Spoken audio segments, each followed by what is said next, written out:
Bonjour et bienvenue dans une nouvelle consultation de Dr. Sales. Aujourd'hui, je vais aborder un sujet pas très drôle, un sujet qui me concerne de près puisque je veux parler de cette espèce d'attitude que certains commerciaux peuvent avoir lorsqu'ils sentent qu'ils sont au bout de leurs possibilités d'évolution dans une entreprise. Et c'est toujours un moment difficile pour moi parce que lorsqu'on m'envoie dans une entreprise vis-à-vis d'une équipe commerciale, c'est évidemment pour leur permettre de franchir un cap, pour leur permettre d'avancer, pour leur permettre de dynamiser leurs ventes et d'être des vendeurs encore plus heureux, c'est tout ce que je souhaite. Et il n'est pas rare que je tombe à ce moment-là sur des commerciaux qui semblent au bout de leur motivation. Et en général, le profil, sans en faire une caricature, est souvent le même. Ce sont des commerciaux qui sont là en place depuis assez longtemps, qui sont souvent extrêmement compétents, qui sont souvent extrêmement nantis en termes d'expérience, de connaissances, qui connaissent aussi bien leur secteur que leurs produits. Et souvent, en fait, déjà, ils mettent énormément de distance par rapport à ce que je peux leur apporter, parce qu'évidemment, ce sont des barons, on ne leur fait pas. Mais ensuite, on sent très bien que quelque part, ils ont perdu le feu sacré. Et moi, ça me fait toujours énormément de peine de devoir être confronté à ça, parce que je cherche toujours une façon de les redynamiser.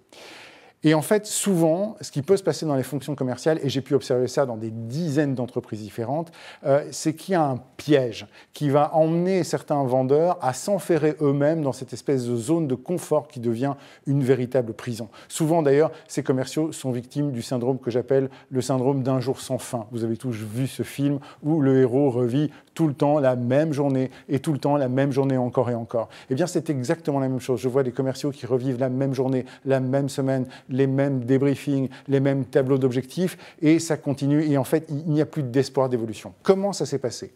Bon, beaucoup de commerciaux démarrent un job dans les fonctions commerciales sans avoir réellement choisi le métier ou parfois même choisi le secteur. Souvent, c'est un premier job. On leur promet qu'effectivement, ça va être directement rémunéré et ça va être assez passionnant. Et c'est vrai qu'au départ, ça peut être challenging, même si vous n'êtes pas fan du secteur d'activité dans lequel vous avez démarré.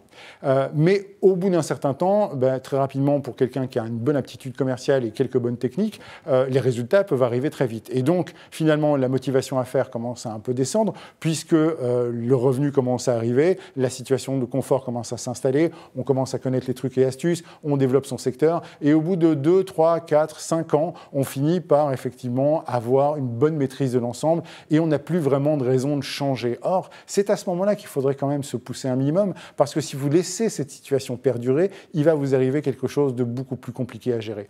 Pendant ce temps-là, l'entreprise va être contente de vos résultats, évidemment. Et arrivé au sommet de cette courbe de motivation, vous allez être probablement très très bon pendant encore quelques années, et l'entreprise va être tout à fait contente de vous compter parmi ses effectifs et ses cadres. Mais qu'est-ce qui va se passer par la suite? Eh bien, d'une façon ou d'une autre, vous allez vouloir évoluer, parce que l'être humain veut toujours évoluer, et parce que c'est une façon qu'on a de vouloir sentir qu'on grandit, on a envie d'autre chose.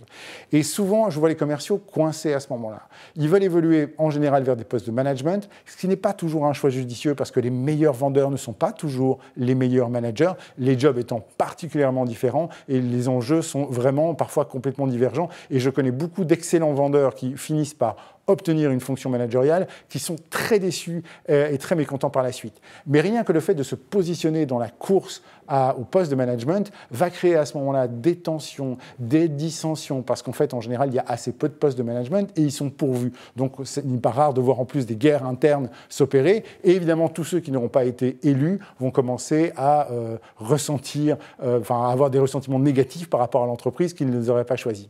Et puis, il y a un autre phénomène qui fait qu'au bout d'un certain temps, les commerciaux tendent à considérer que le temps qu'ils ont passé dans l'entreprise est une forme d'investissement qui crée une forme de dû légitime par rapport à l'entreprise.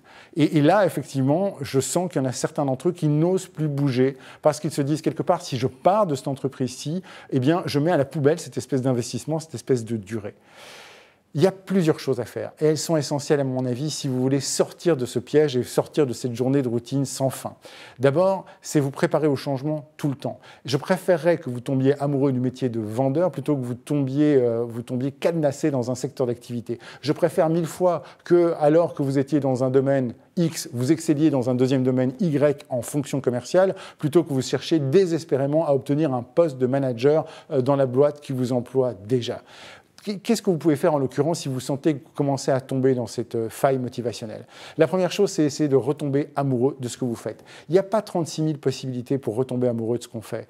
La première chose, c'est comprendre le bien fondé, l'intérêt, le sens de ce qu'on a. Je vous conseille d'aller en discuter en interne, ouvertement, notamment vis-à-vis des commerciaux qui, eux, continuent à avoir le feu sacré ou des personnes qui continuent à y croire dans votre entreprise. Allez peut-être même en discuter avec votre sales manager et vous verrez comment est-ce qu'il accueille effectivement ce besoin d'être ressourcé au niveau de vos motivations. C'est hyper essentiel. Surtout, allez voir vos meilleurs clients. Allez voir les clients qui sont satisfaits de ce que vous faites avec eux depuis des années.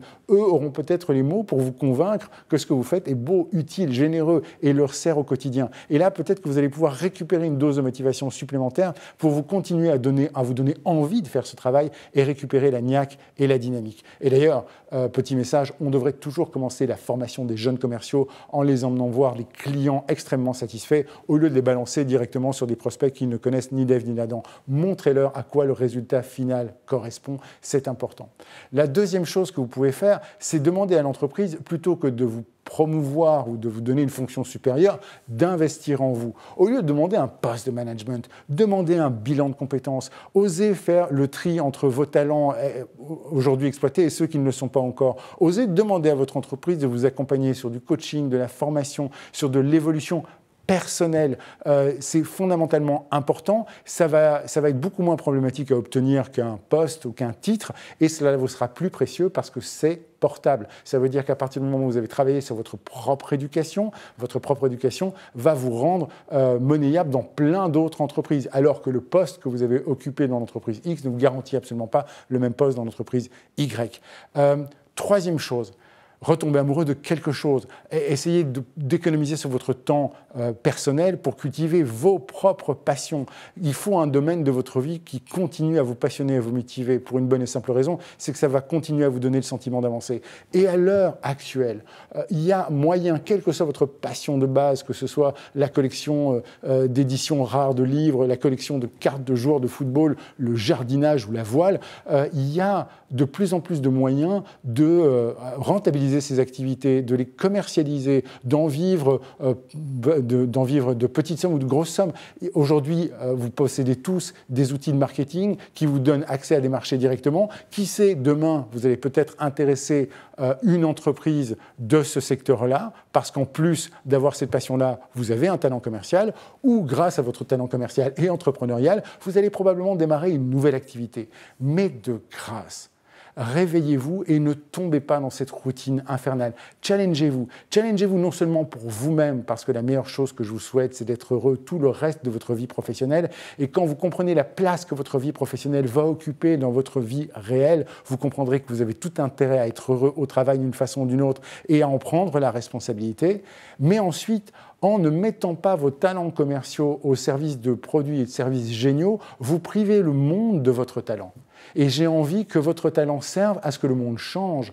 Aujourd'hui, nous allons arriver dans des périodes de transition extrêmement fortes au niveau social, au niveau écologique, au niveau économique. Et le monde qui vient a besoin de votre talent commercial. Et il ne peut pas aller le chercher si vous-même vous vous enfermez dans des logiques de zone de confort, dans des logiques d'investissement et dans des logiques de non-challenge. Challengez-vous, ne privez pas le monde qui vient de votre excellent talent commercial.